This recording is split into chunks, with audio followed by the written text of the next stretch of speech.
Clarkson's Farm Review, Jeremy's heartbreak at Diddley Squat will make you weep.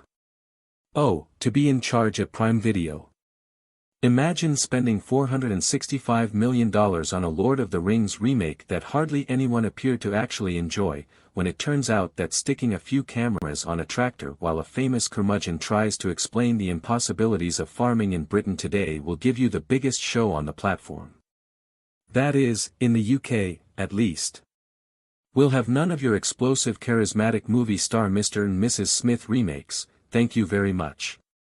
We'll take bickering with the local council about enforcement orders, novel methods of blackberry harvesting and the travails of breeding pigs at Diddley Squat Farm instead.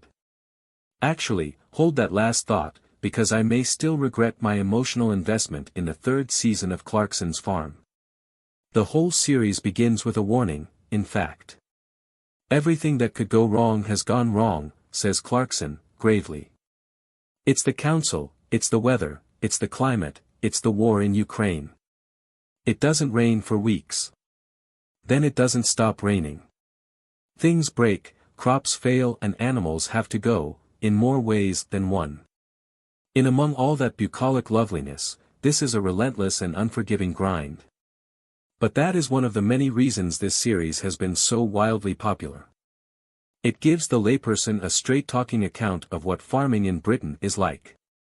Clarkson butts heads with his advisor Charlie Ireland, who knows enough about bureaucracy and red tape to tether Clarkson's loftier ideas.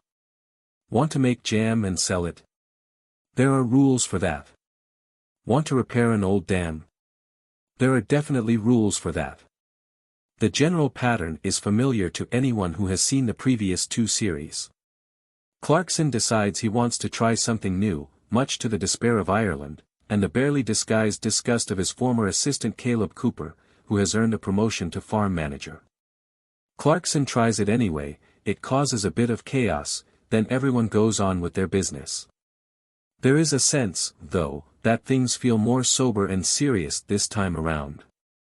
The big idea holding it all together for Series 3 is that Clarkson wants to know if he can farm the unfarmed.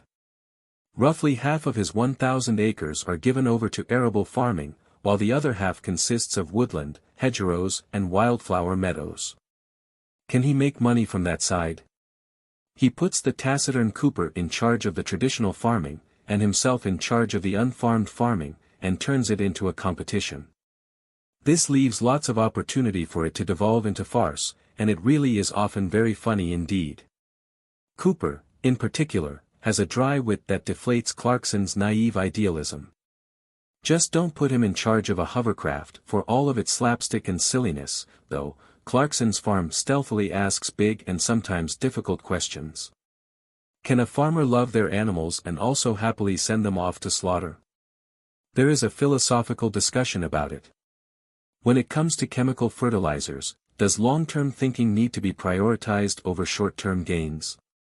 In a scenario that I did not see coming, Andy Cato from Groove Armada and former T4 presenter George Lamb turn up to explain regenerative farming and offer practical solutions to ailing soil health. Do stick around to see what Cooper makes of this. It is to the credit of the show that it allows these proper conversations to take place. There aren't many popular entertainment series that give airtime to the thorny issue of agrarian monocultures. Somehow it also manages to be highly compelling viewing. This is very well-made television, and perfectly balanced. There is serious talk, and there is a lot of titting about on tractors. Each episode ends on a proper cliffhanger. It is far too easy to watch several installments in one greedy sitting. Every series, Clarkson and his partner Lisa Hogan try their hand at rearing new livestock.